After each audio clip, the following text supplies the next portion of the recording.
Hi guys, so we are Sawasdeekat'S and today is our journey of the lifetime. We're going to cross the Atlantic from Las Palmas in Gran Canaria, and our first leg is aimed to get to Cape Verde in less than a week.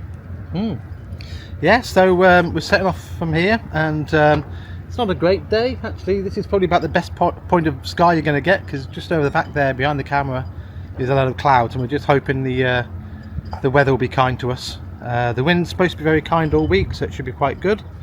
It's our it's our biggest crossing to date, so we're going from Gran Canaria down to Cape Verde, as Pookie said, which is 800 and odd miles. It'll take us about 5 or 6 days, depending on the weather again. And yeah, we're really looking forward to it.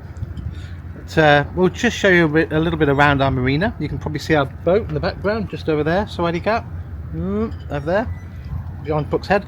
And yeah, we'll show you around our pontoon before we go, and show you some of the other boats we're going with, because we're going with many of the boaters, so 22 of us. Yeah. And, so let's have a look, follow our journey. Is this whale?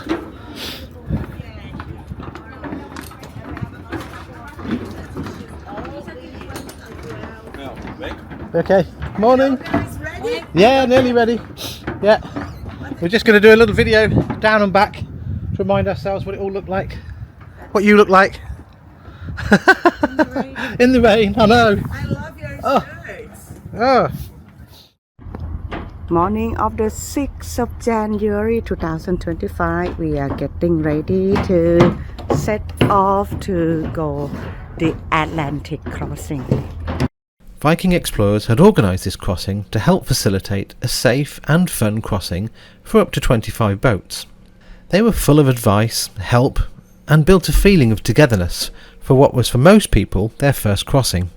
People were encouraged to mix socially, not only for support, but also because Viking loved to foster a sense of a friendly crossing. Because we were setting off just after New Year, it was all a bit hectic, and we were still without a lifeboat until 2 days to go. Of the 22 boats taking part this year, some were young families with small children, some were more elderly people with still a strong zest for travel and life. There were couples with just the two of them crossing, but most boats took crew with them to help with the watches, etc. Our crew on this first stage of the crossing were Vicky and Danny. We had met them online after we'd placed an advert, and had already spent some time sailing with them in the Med. Whatever the setup, the 6th of January was launch date.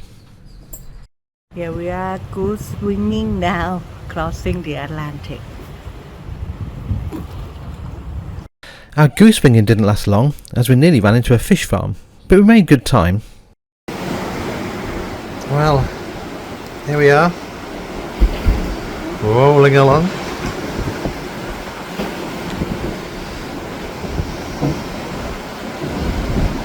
There's Danny up there, doing his watch. Fruit's raring to go.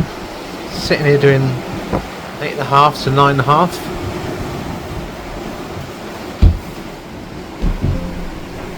The first few days passed quickly, and on day 4 we could have sworn we saw some whales. Because our CCTV works all night, the light attracted so many flying fish, it became a bit of a joke. Here you are, our catch. Fantastic. Right, looks like we're catching some fish. Could be mahi.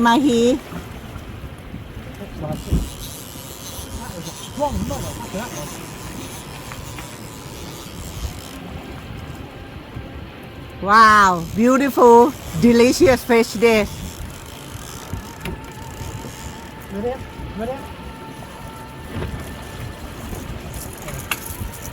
Yes, beautiful. Wow. One moment. Let them get it in.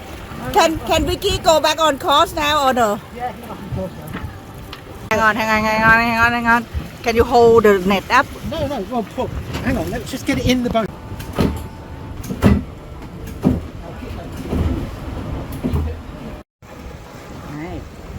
Let's have dinner. Wow, this beauty. We shared the watches and did 3 hours watch each. I did the graveyard shift from midnight until 3 AM. Vicky did 3 till 6. Pookie did 6 till 9. And Danny did 9 till 12. The days and nights went quite quickly, and before we knew it we were approaching Cape Verde. That mountain looks absolutely massive, if that's a mountain. I can't even still work it out because that just looks so high. That's ridiculous. Wow, we're right up to the clouds. I think that might be CK Ross in there. Here's our crew getting into Mindelo in Cape Verde.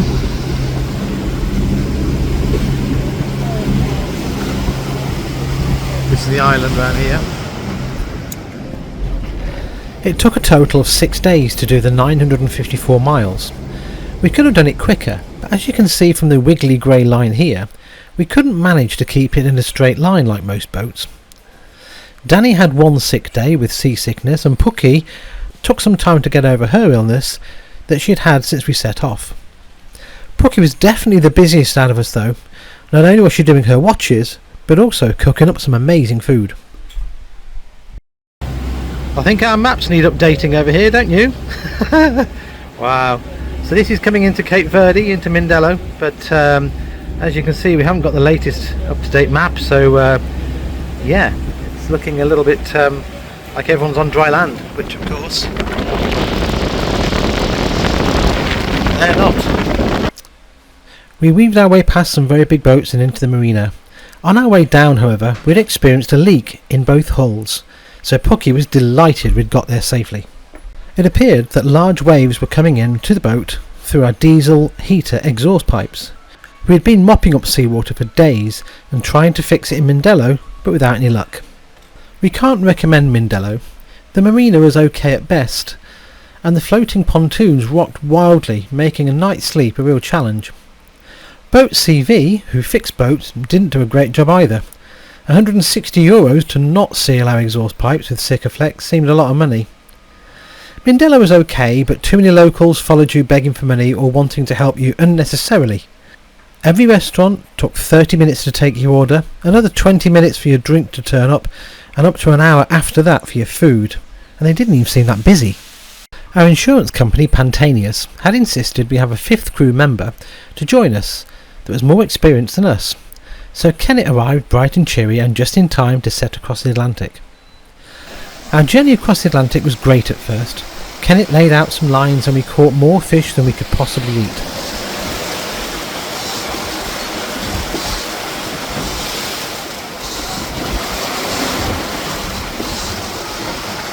Well, here we are, day 2, and our second fish. What have we got?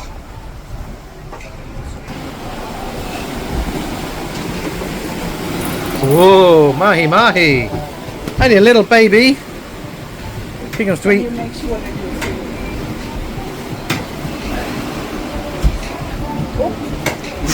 Make that thing smaller. Make the thing smaller. Make that shorter. Twist it. That's it. There you go. What are you going to call him? Hey, Hook? Huh? What are you calling him? This is Mahi. No, I said, what are you going to call him? Fred?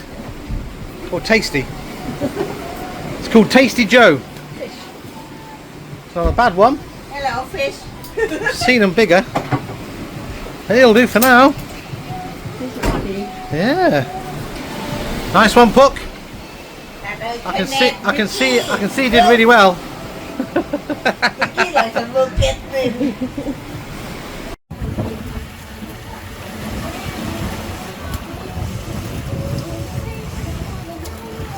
We got tuna in. Yay! Tuna. One. One a day we caught not one but 2 tuna and mahi, 3 fish within 20 minutes. Working 9 to 5. Keeping the solar panels nice and clean there, Kenneth. Yeah. For the moment, yeah. Woo! Big old blue. All but Danny joined in with the 3-hour cloth change because we found that the cloth soaking up the incoming seawater needed changing every 3 hours.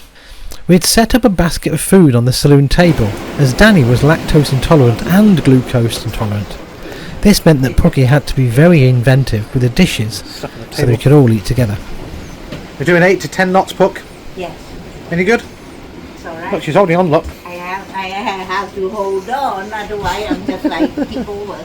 Well, we've got cups of tea on the got cups of tea here. Yeah. Kenneth sat there well chilled. Super nice. Yeah. What have we got for dinner?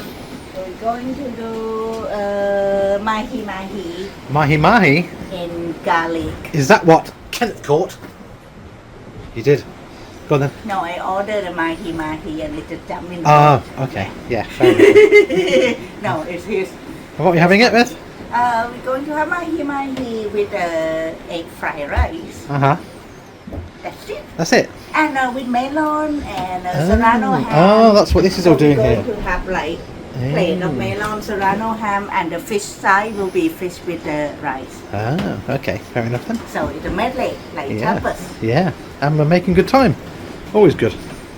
On the 7th day, we passed the halfway point. It was supposed to be a moment of joy and celebration, but it was a day from hell. I was woke up by Vicky due to a squall at 6 AM. We dropped the code 0 and replaced it with a Genoa. She then went to bed, and another 30 minutes later there was another dry squall with a 36 knot gusts. Quite rough seas and changing winds were there for most of the day. I went to bed for an hour but was woke again to ask to change tack. So we did, and we also put out the code 0 again. We made good speed with strong 25 knot winds at 150 degrees and 3 metre waves. Then just as we were getting to the 1083 mile mark, the halfway point, a 4 metre rogue wave crashed across the side of the boat and broke the bowsprit, ripping the dynema out of its cleat. The code 0 had to come down. A fairly easy task, so I asked Kenneth to help me and Danny to watch the helm. Just as Kenneth was sorting out the main halyard, Danny decided to leave the helm and come out to the front. This left the boat with no one at the helm, and in my eyes a third person in the dangerous area at the front of the boat. Danny looked over the front to see what had broke, so I asked him not to do so and help Kenneth with the halyard. After a third time of asking, I lost my temper and swore at Danny to move away from leaning over the boat. He then began telling me many times to calm down. This actually became very frustrating because I was calm when I thought I had someone steering the boat.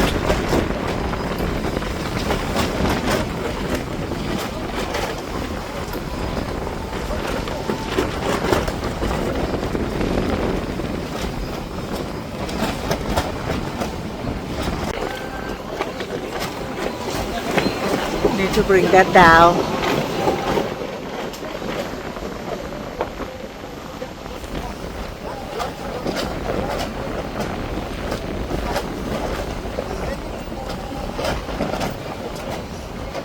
As the halyard came slowly down, I started gathering it up, folding it over on top of the trampoline to secure it to the deck.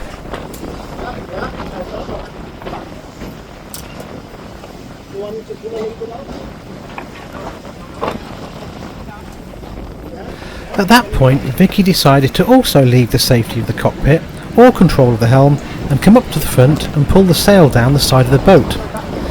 Now, the only person in the safe area of the boat was Pookie, and I'd asked her to video what should have been an easy and risk-free lowering of a sail.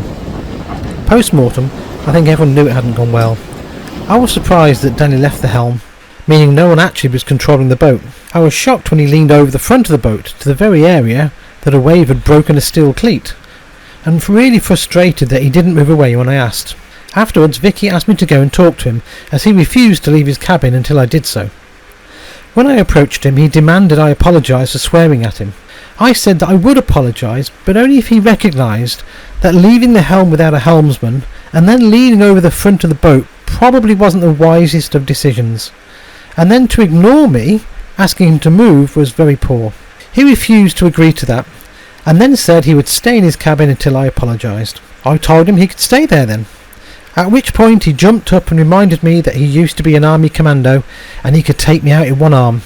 He then asked me to fight him. Mutiny, I thought. To say the threat of violence from your crew ruins a journey is probably an understatement. Vicky and Danny became very distant and did only the bare minimum on board.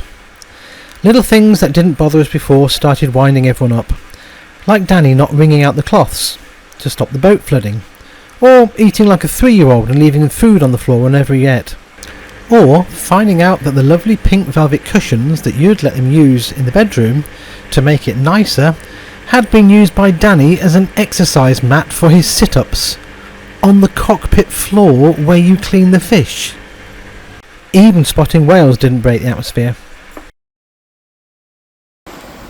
Oh yeah, there it is, there it is, there it is. Just going past the front of the boat. Oh, you won't be able to see that though. Oh shit, I just saw its tail. I just saw its tail then. Wow! Is it just in front of the boat? No? Yeah. Oh yeah. There it is.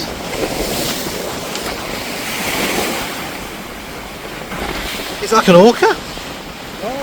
It looks a little bit like, I think it's humpback whale.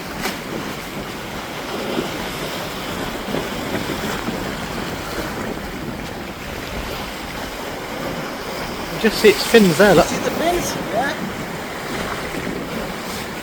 It's humpback whale. I can see it on the fins. Yeah. Oh, it's gone down. It's gone deep. Just went whoop, gone. Yeah, it's here. Also here under the boat. Yeah. Wow, look. Beautiful. I don't know how that's coming on the camera, but that looks really good. Here it comes, here it comes, here it comes, here it comes, here it comes. It comes right under the boat. Right under the boat. Right under the boat. Wow. There it goes. Right under the boat. Come out the other side.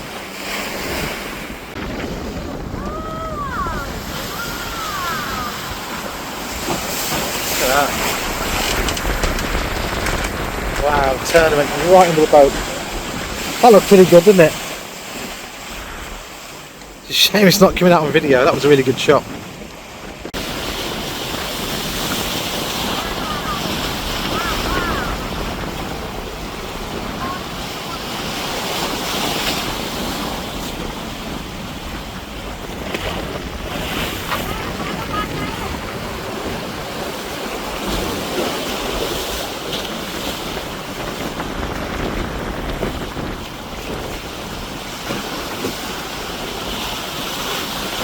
Right underneath us. How cool is that to be so close to nature like this? This huge whales swimming round the boat. Here he comes. Yeah, wow. Come up for air. Won't need to breathe again for another 10 minutes.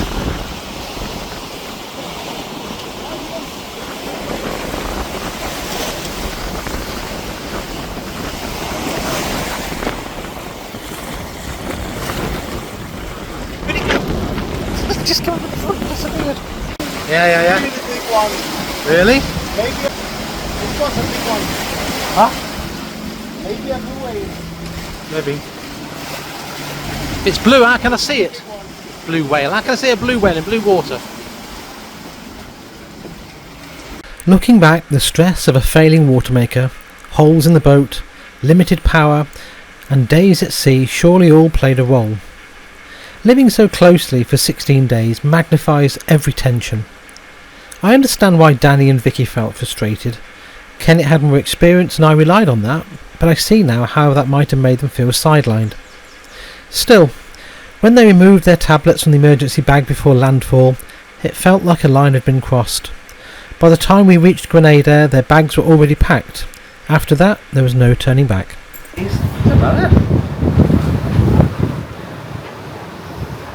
Hi, from Sawasdeekat'S, and today we are arriving into Grenada, Caribbean.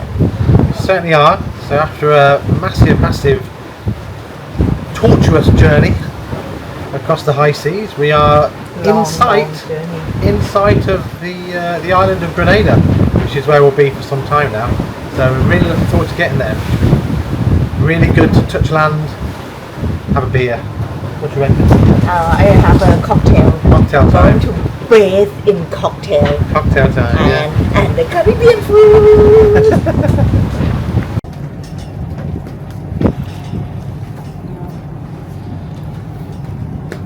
Come to the Caribbean, they said. It'll be nice and sunny, they said. Yeah, right. We arrived right in the middle of a rainstorm.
Upon a star and wake up where the clouds are far behind me,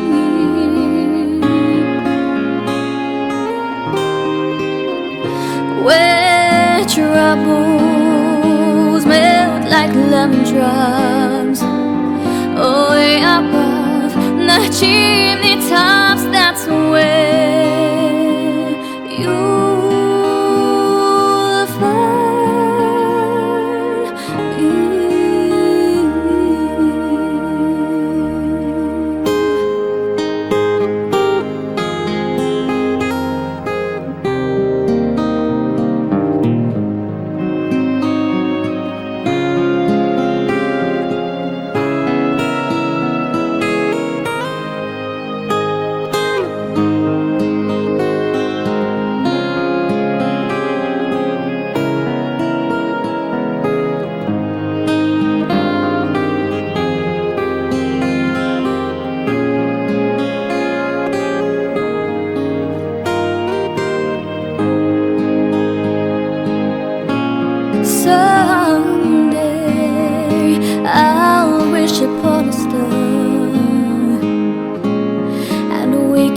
where the clouds are far